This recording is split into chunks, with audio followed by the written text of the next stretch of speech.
Big Z Reviews. Agnes is a new indie horror film about possessions at a nunnery, and it has some potential, but it's really like two different films in one, and the one film sucks, and the other is it never really fulfilled. But it's interesting, I guess. 2 weeks ago, there was an incident with one of the sisters at Santa Teresa. It's been quite a stressful time. Are you too close? I don't think either of us ever belonged there. What happened was traumatizing, to say the least. We want you to know we have your best interests at heart. Sweet sister. So the reason I checked this out was the main star is Molly C. Quinn, and she was the daughter on Castle. And she also, like, one of the stars Sean Gunn. And I saw, like, James Gunn tweeting about it. Some of their friends of them were tweeting about it. So I was like, oh, I'll check it out. It sounds, like, from the premise, it sounds like, oh, possession at nunnery. Me likey. And so I decided to check it out.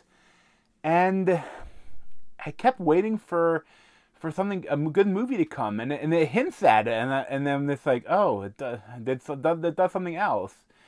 But, this is directed by Mickey Reese, and it's the weirdest thing is, as an indie film, you kind of expect not the best sound quality, video quality, although it's gotten a lot better because of the modern age of filming.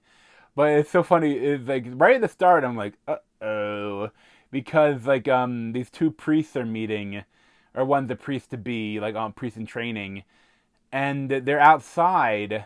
And the older priest's voice, the sound quality is horrible. I think there must have been wind messing with the mics. And then the other guy is completely ADR'd. Like, you only see the back of his head. And it's like, oh no, is this going to be a ADR fest? Oh, what did I get myself into? But thankfully, there aren't really any other issues for the rest of the film. I don't know why they wouldn't have just refilmed that first scene once they realized the sound problems. But you know what you're gonna do. Limited budget, I'm sure. But, there's... The weirdest thing, though, is that, Ben Hall as Father Donahue, he's a Catholic preacher pedophile. And it's like... that's, like, the big thing is that, like... They're the thing of he needs to do an exorcism, and he's trained in it. But essentially, they're getting rid of him. Like, after this, he's going to be sent to another country where he can continue molesting kids. Catholic Church doing what Catholic Church does. But, like, it's so weird because it feels like they didn't want to say anything about it. Because there's some interesting things you could say about it. But they don't. Like, Jake Horowitz as Benjamin, he is like the pastor-to-be. Like, he kind of critiques him, but, like, he, like, talks to the other, like, the priests that are, like, sending him to do the exorcism. They, like, laugh at him. So, like, they're shitty, but, like, they don't ever say anything about it. And I think because you kind of, Father Donahue is kind of, like, a likable character at times. And it's like, but I don't like him. Why are you trying to make me like him? And, like, but then, like, when they get the, Agnes, played by Haley McFarland, when she makes the appearance and she confirms that he's a pedophile. Like, you think, well, maybe he isn't. Maybe he's just accused or something. But then she says, Mom, he touched my wee-wee. And it's like, no way she would have known about that. And it's like, so wait, so he did do it. Oh, that sucks. But then I would understand that then if they want to make a movie about punishing them, but they really don't. And it was right around here where they almost made a really good film, but then they didn't for some reason. Because they start bringing in some camp, and I'm like campiness, it can be great when it's done right. And I'm like, ooh, this is going to be good. They bring this guy, Chris Browning, as Father Black. And he's like an excommunicated pastor, but he's like, he has a show where he does exorcisms and stuff.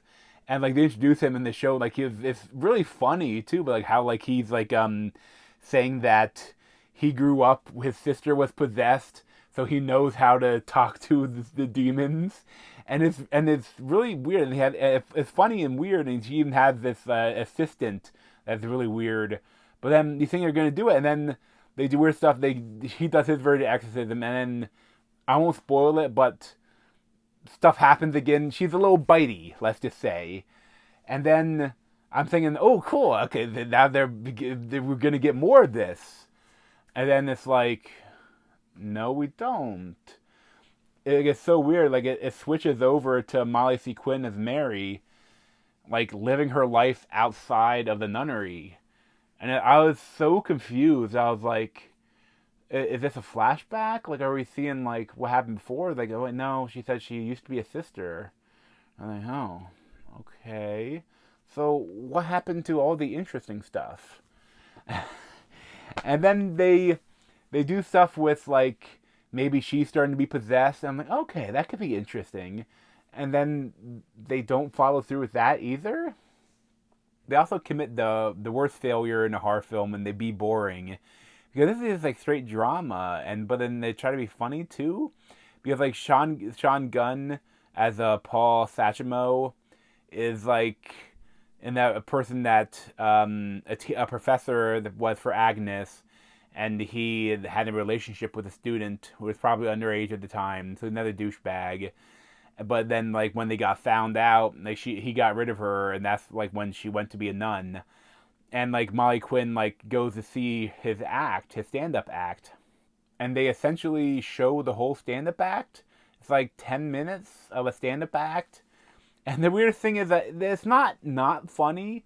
Like it's okay, but it's not funny. And it's also like the style of the stand-up comedy is like the really long road to a kind of weak punchline, and it's like the worst stand-up comedy you could do for a scene in the film. I don't know what to say about that, but they do it, and I don't know. In the end, it's just kind of a pretty bad movie.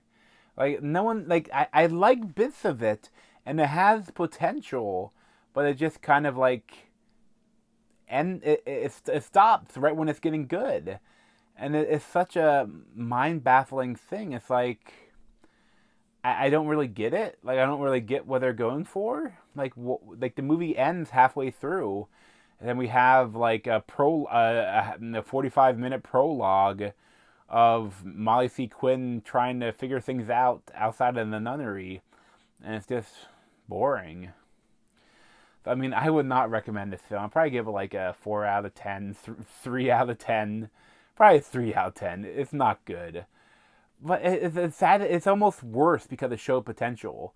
You know, if the whole thing was bad, then it just sucks. But it showed some potential. That makes it even worse. But thanks for watching. If you want to see more of me, you can subscribe down below. Thanks.